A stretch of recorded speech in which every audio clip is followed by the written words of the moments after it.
Pa, pinangangalandakan pa niya. Ang yabang pa niya.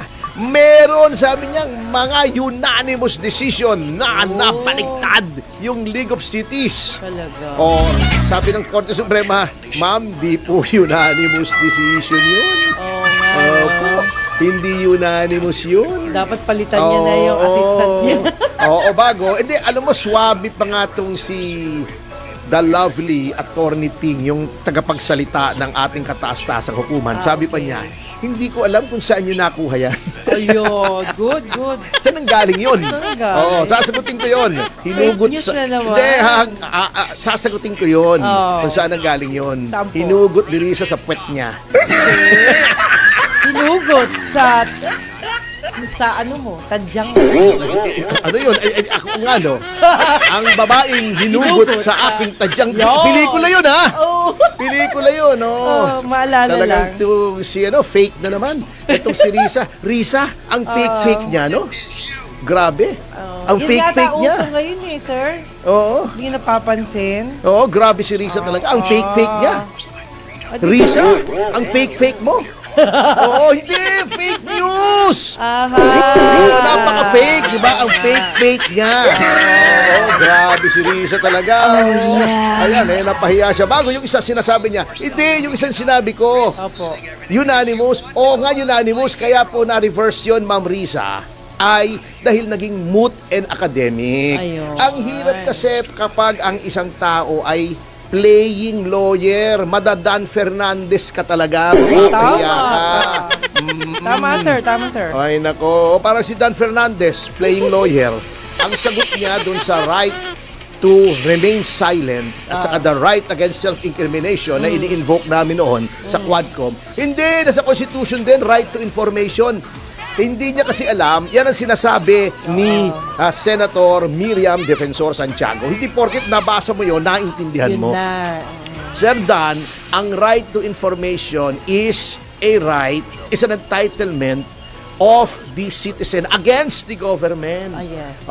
Ang citizen po ang may right to information against the government. Ang government po ay walang right to information as against a citizen.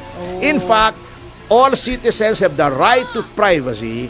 They have the right to remain silent. They have a right not to incriminate themselves. Nako!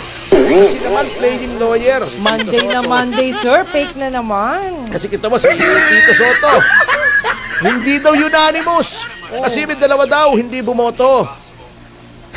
Ano ba yun? Kasi yung isa, nag-abstain. Yung isa ay wala, di ba? On leave.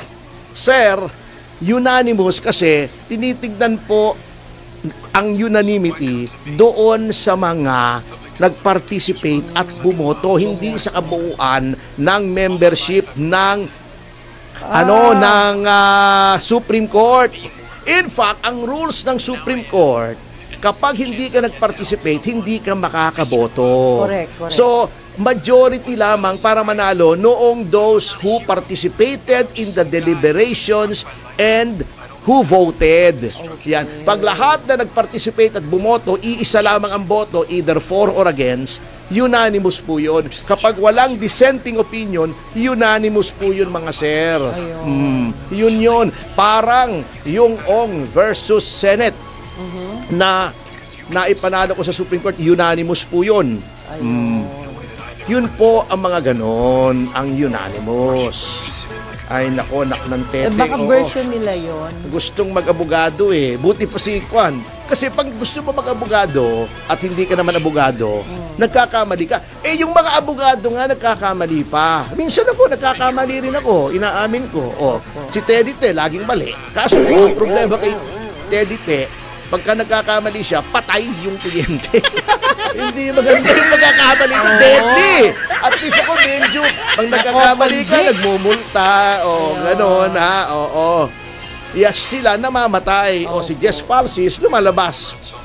Lumalabas na kahiya-hiya. Kayo kasi may likay sa win-win solution. Yun. Nagkakamali rin tayo. May mga natalo rin tayo. Inaamin naman natin. Hindi naman tayo katulad ng Risa Ontiveros na napakagaling. Siya lang ang magaling. Di ba? Ako, ma'am. Kengkoy po yung discussion ni Risa Ontiveros. Sinasabi ko sa inyo. Nasopla siya. May mukha siyang eng-eng ngayon. Senator pa naman. Kaya ingat ka kapag ikaw ay senador. Si Kiko Pangilinan nga ang daming mali O, di ba, tinanong niya, bakit daw nagbotohan muna bago nag-explain? Ala. Oo. Sabi nila, kasi di ba sabi niya kay Chis Escudero, ang rules iba.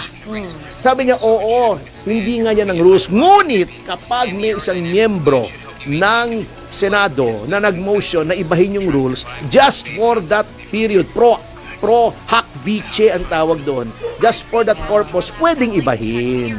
Nag-move si Zubiri, di napahiya si Kiko. Yun ngang injunction banat siya ng banat. Sabi niya, kung ang intensyon pala ng Korte Suprema ay hindi tayo magtuloy, dapat nag-issue ng injunction. Immediately executory na nga, bakit may injunction pa? Wala nga jurisdiction, paano may injunction? Sabi nga ni Chis Escudero, what is there to enjoin? Correct. Puro grasping at straws na katulad dito si Escuna, King Koy. Sabi niya, hindi daw one complaint a year, once a year. Ano ba yan? Ano diferensya ba? One complaint a year, isang reklamo kada taon. Isang beses, isang taon. Correct. Anong pagkakaiba Yung nun? once a year, hindi yun. Kasi magiging tuloy-tuloy na yun. Kaya nga That weird is nga once a year. Sabi ko nga, tapos na ang trabaho ni Ascuna, ginawa na niya yung konstitusyon.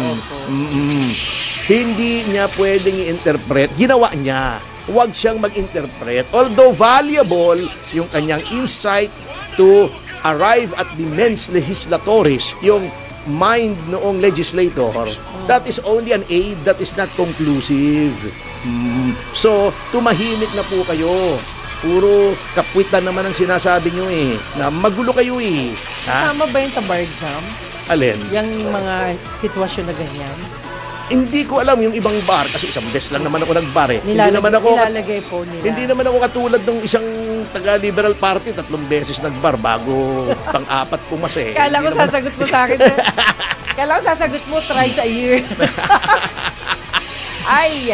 Nako, yung sinasabi nga ni Tito Soto na hindi daw unanimous. Ito ang sagot ko doon sa sinabi ni Senator Tito Soto na hindi unanimous yung desisyon ng Korte Suprema. Sige nga po. Ito ang sagot ko.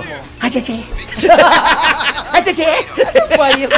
Kala ko mahaba. Joke yun Joke yun! Opo. Tama. Acheche. Ay, nako, attorney. Uy, attorney, nakakalungkot na balita. Ano yun? Yung tungkol din sa, sa dolphin. Akala ko nakakalungkot na balita. Naging ombudsman si Boying Remulla. Yun, nakakalungkot talaga Galing nga yung pangalan niya, di ba? Oo, kasi may kaso siya. At nararapat naman. Disqualify siya. Pero alam mo, phrase Senate Republic talaga tong si Boying. Dinisqualify na siya. Gusto pa niyang ituloy. Oo. Paano yan? Sabi niya kasi, disqualify kung ikaw may kaso. Di ba? Sabi niya, hindi, madidismiss na naman yan madidismiss pa lang Hindi ba siya nahihiya actually kung siya ay may pakiramdam at may delicacy siya, may delikadesa. Mararamdaman niya na ayaw sa kanya kasi hindi po nagkakaroon ng ombudsman na politiko. Napakaraming conflict of interest. Naging gabinete ka ng Pangulo, paano may didemanda ang Pangulo pagkatapos ng kanyang term? O ang kapatid mo, politiko, may mga kapartido ka sa Cavite Province, nanilbihan ka sa Marcos administration, paano mo didemanda yung mga dating kasama mo sa gabinete? Napakarami niyang conflict of interest. Pagkatapos, mag-ombudsman ka, walang ombudsman na dating politiko. Tignan nyo ang listahan, i-fact check nyo ako. Hindi naman ako si Risa na puro fake news Totoo po yung sinasabi ko. Umpisa natin sa unang ombudsman, mga retired na mahistrado. May isa, dating miyembro ng gabinete ni Pangulong Gloria Macapagal Arroyo, inimpeach nga Kasi sabi nila, delikado yan. Gusto pa ba niya i-impeach siya pag nag-ibang ihip ng hangin? Hindi mas kahiya-hiya siya. Relax ka na lang. Naging gabinete ka na. Tapusin mo na lang na yung less than 3 years. Maghasik ka na lang ng lagim hanggang gusto mo. Huwag naman. Kasi puro pag-aasik ng lagim eh. Swerte ang ihasik niya. Ito namang university, yung UP, Opo. yung University of the Philippines, pero ngayon, ang ibig sabihin na ng UP, University of Puwet. Hindi kasi, Ano kita mo, ba yan? ang binigyan ng award, si Bersamin at saka si Remulla. Yung mga taong lumalabag sa konstitusyon, bago, pagka yung Korte Suprema, ang bilis-bilis nilang sitahin na mali daw, lumalabag daw sa konstitusyon. Etong dalawa, nag-rendition kay Pangulong Duterte in violation of the Constitution, in violation of the Due Process Clause, in violation of the right against unreasonable seizure and arrest, in violation of the extradition law. Yun ang bibigyan ng award. Halata kayo eh. Ito yung same university na may mga profesor na kumukontra sa Korte Suprema. Yan. At ang hirap nga nito, dati, ang kumukontra lang sa Korte Suprema ay One Ball University. Ngayon, pati University of the Philippines. Kasama na. Kaya ang pinakamaganda dyan, pagka ako ay kung papalarin na tayo mapunta sa legislature, eto biro lang naman, pag-iisahin ko na yan. Para makatipid, di ba? Gagawin ko ng One Ball University of the Philippines. Ang gagawin kong presidente. Gagawa talaga ako ng batas. Creating the One Ball University of the Philippines. Ang presidente ng university, si Tito Soto. Yan. Lahat ng mga kengkoy, ituro nyo na. Yung mga hindi unanimous, yung 13, yung League of Cities, na-reverse ng unanimously, yung kailangan may injunction. Ayan ang mga profesor dyan. Si Bam Aquino, si Kiko Panghilinan, si Son Tiveros, yan. Sino pang mga profesor dyan? Yan, lagay natin profesor, si Boying Remulla. Yan, lagay natin yung mga profesor na yan sa One Ball University of the Philippines. Maganda yan Malungkot yun. Ang curriculum dyan, hindi na paramihan ng attendance sa klase. Paramihan ng attendance sa rally. Kasi di ba walang ginawa kundi mag-rally. Yung maganda yan One Ball University of the Philippines. Di ba? Pero ang dami nang namatay dyan eh. Sa One Ball? Sa One Ball. Bakit? Dahil isa lang ang bola? Isang bola. Tama ka. One Ball University of the Philippines, also known as School Bukol. Ayun. Yeah.